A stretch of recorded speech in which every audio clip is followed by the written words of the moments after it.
এরপরে প্রশ্ন হলো, জিনের ক্ষতি থেকে রক্ষা পেতে আমরা বাড়ির চারপাশে তাবিজ পুঁতে রাখি, এতে কি জিনের ক্ষতি থেকে রক্ষা পাওয়া যায় এবং এ ধরনের তদবির করা কি জায়েজ আছে? যদি জায়েজ না থাকে তাহলে জিনের ক্ষতি থেকে বাঁচার উপায় কি? দেখুন, জিনের ক্ষতি এবং উপদ্রব থেকে বাঁচার জন্য নানান কাজ আমাদের দেশে হয়। এর ভিতরে একটা হলো এই যে ঘরের চার কোণের চারটা তাবিজ পোতা ইত্যাদি ইত্যাদি। এরকম কোনো শিক্ষা নবী সাল্লাল্লাহু আলাইহি সাল্লাম থেকে আমরা পাই না।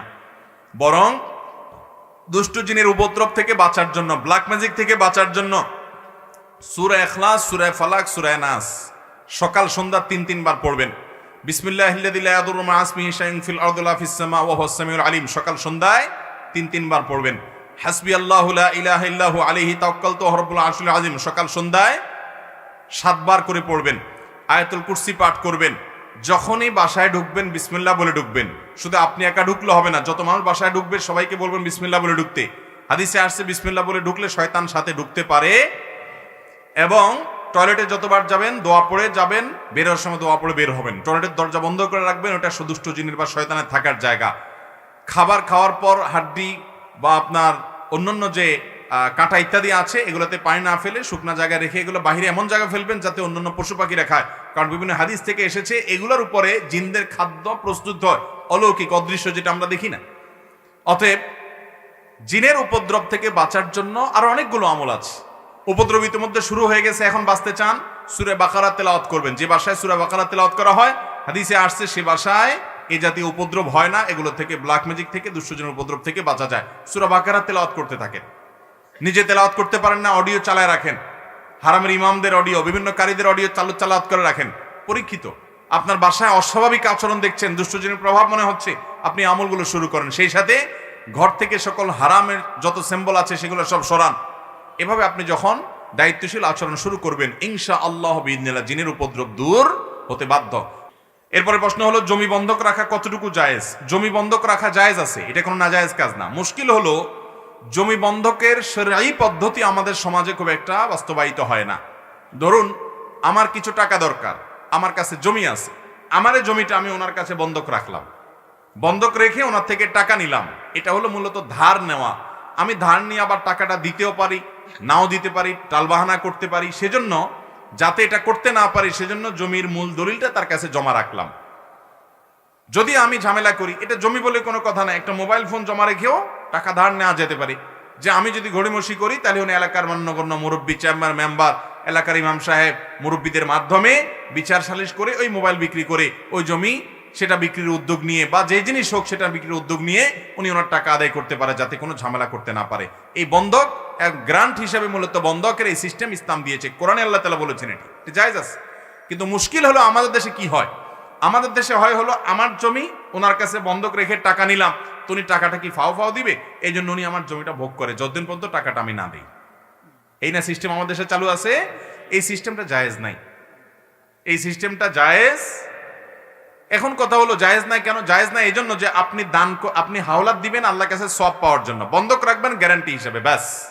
কুল্লু কারজিন জাররা নাফআন ফাহুয়া রিবা। আপনি লোন দিয়েছেন, টাকা হাওলাত দিয়েছেন আমাকে, দিয়ে আপনি বিনিময় নিচ্ছেন, আমার জমির ফসল ভোগ করছেন, এটা আপনার জন্য কি হবে না? জায়েজ হবে না। এরপরে প্রশ্ন হলো, পোস্ট অফিসে টাকা রাখা জায়েজ আছে কিনা? টাকা পোস্ট অফিসে তো রাখতে পারেন, কিন্তু মুশকিল হলো পোস্ট অফিসে টাকা রাখার যে সিস্টেম আছে সেটা হলো বেশিরভাগ ক্ষেত্রে মানুষ মুনাফার জন্য, সুদের জন্যই টাকা রাখে। ঠিক না ঠিক? পোস্ট অফিসে টাকা রাখতে যায় কেন? সুদের জন্যই রাখে। এখন আপনি যদি পোস্ট অফিসে টাকা রাখার পর সেখানে বছরে বছরে, মাসে মাসে বিভিন্নভাবে আপনাকে সুদ দেয়, তাহলে সেটা অন্য 10টা সুদের মতো হারাম হবে। আল্লাহর জমিনে যত হারাম উপার্জন আছে এর মধ্যে সবচেয়ে ভয়াবহ হারাম উপার্জনের নাম হলো সুদ। আপনি 1 কেজি কুকুরের গোশত, 1 কেজি শুকরের গোশত টাকা দিয়ে কিনে খেলে যতটুকু গুনাহ হবে, আপনি ওই পরিমাণ টাকার সুদের কারবার করে লাভ করলেন, ব্যবসা করলেন, সুদের কারবার করলেন, তার চাইতে গুনাহ বেশি হবে। কারণ সুদের গুনাহটা এমন গুনাহ যার বিরুদ্ধে আল্লাহ যুদ্ধের ঘোষণা করেছেন, যেটা আপনার মায়ের সাথে জেনা করার চাইতে ভয়াবহ। এর চাইতে জঘন্য কোনো হারাম আল্লাহর জমিনে নাই। এই জন্য গোটা পৃথিবী দেখবেন সুদের উপর দাঁড়িয়ে আছে। ওই যে দাজ্জালি দুনিয়া, শয়তান মানুষকে জাহান্নামে নেওয়ার জন্য সবচেয়ে বড় চ্যালেঞ্জ হলো মানুষের সুদ থেকে বাঁচা, ওইটাকে সবার জন্য বাধ্যতামূলক করে দিচ্ছে। আল্লাহ আমাদেরকে বেঁচে থাকার তৌফিক দান করুন। এরপরে প্রশ্ন হলো, রাকাত বাকি থাকতে ভুলে সালাম ফিরালে কি করতে হবে? এটা হতে পারে, প্রায় আমাদের হয় যে ধরুন আমার এখনো 2 রাকাত নামাজ বাকি আছে, আমি দ্বিতীয় রাকাতে চতুর্থ রাকাত মনে করে সালাম ফিরে ফেললাম, অথবা ইমাম সাহেবের সাথে বসে আছি, আমার 1 রাকাত পরে এসে যোগ দিছি আমি ইমাম সাহেবের সাথে, তাহলে 1 রাকাত পড়তে হবে আমার, অথচ ইমাম সাহেব সালাম ফিরেছে, আমিও কি ফিরেছি, সালাম ফিরে ফেলেছি। এরকম হতে পারে কি পারে না? যদি এরকম হয় তাহলে সেক্ষেত্রে আমার ওই রাকাতটা আবার পড়তে তো হবেই, যেহেতু বাকি আছে। সালাম ফিরে ফেলছি দেখে শেষ না, আবার সালাম ফিরে ফেলছি দেখে আবার শুরু থেকে পড়া লাগবে এমনও না। আমি সালাম ফেরানোর পর মনে হলো আরে আমার তো 1 রাকাত বাকি ছিল, তাহলে আমি দাঁড়াই ওই রাকাতটা আবার আদায় করব এবং শেষে সেজদা সাহু দিব। আপনি দ্বিতীয় রাকাতে বসে চতুর্থ রাকাত মনে করে সালাম ফিরেছেন, এরপরে মনে হলো আরে এটা তো দ্বিতীয় রাকাত, তাহলে আরো 2 রাকাত পড়বেন। বা 3 রাকাতের নামাজ, ধরুন মাগরিবের নামাজ, আপনি দ্বিতীয় রাকাতে বসে সালাম ফিরে ফেলছেন, এরপর মনে হলো আরে আমি তো 1 রাকাত কম পড়ছি, প্রবল সম্ভাবনা সেটা মনে হলে আপনি দাঁড়িয়ে আরেক রাকাত পড়বেন, পড়ে শেষে কি দিবেন, সেজদা সাহু দিবেন, নামাজ হয়ে যাবে। স্বামীর পকেট থেকে স্বামীকে না জানিয়ে টাকা নেওয়া যাবে কিনা, এই প্রশ্নটি অনেক মেয়েদের জন্য খুব গুরুত্বপূর্ণ। এই প্রশ্নের উত্তর হলো, মেয়েরা স্বামীর পকেট থেকে টাকা নিতে পারবে, এটা জায়েজ হবে তখন যদি স্বামী স্ত্রীর মধ্যকার এই বোঝাপড়া থাকে যে স্বামী জানে তার স্ত্রী দায়িত্বশীল, তার সংসারের প্রয়োজনে খরচ করে, বা তিনি যেখানে খরচ করেন সেই খরচের ব্যাপারে স্বামীর আপত্তি থাকে না। এরকম অনেক স্বামী স্ত্রীর মধ্যে বোঝাপড়া আছে না নাই? অনেকে আছেন যে হ্যাঁ তার মানিব্যাগ থেকে তার স্ত্রী নিয়ে ভিখারিকে দিচ্ছেন, বাসার কোনো বাজার সদায় অনলাইনে অর্ডার করেছেন সেটা টাকা দিচ্ছেন। স্বামীর কাছ থেকে প্রত্যেকটার জন্য আলাদা আলাদা অনুমতি নেওয়ার দরকার নাই, স্বামীর মৌন সম্মতি আছে, আছে না নাই? এরকম অনেক ফ্যামিলি। এরকম যদি হয় তাহলে তো আপনি নিতে পারেন, কোনো অসুবিধা নেই।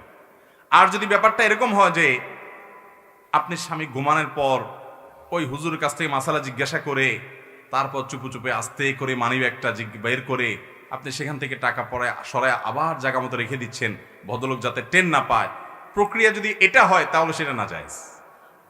কারণ সেটা হবে কি, তখন সেটা হবে কি, চুরি। কোনো কোনো ক্ষেত্রে ডাকাতিও হয় আজকাল। ডাকাতি মানে কি, সরাসরি ওঠ, টাকা না দিলে খবর আছে। যাই হোক, স্বামী স্ত্রীর মধ্যকার যে খুনসুটি, তাদের মধ্যকার যে ভালোবাসার একটা সম্পর্ক আছে, সেই সম্পর্কের কারণে একে অন্যের প্রতি যে আবদারের সম্পর্ক আছে, সে আবদারের সম্পর্কের কারণে আপনার নিল, স্বামী কিছু মনে করে না, হাসাহাসির মধ্যে নিল, এটাতে কোনো অসুবিধা। কিন্তু ওই যে চুরি করে করে সরাচ্ছেন, সেটা কিনা জায়েজ? হ্যাঁ, এই চুরি জায়েজ আছে একটা জায়গায়। সেটা কখন?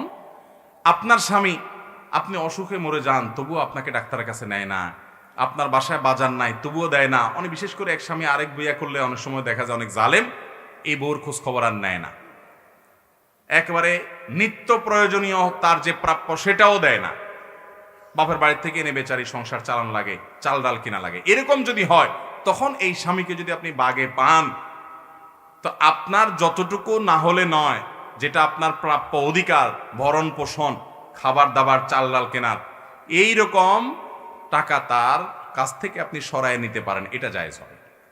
কথা কি ক্লিয়ার?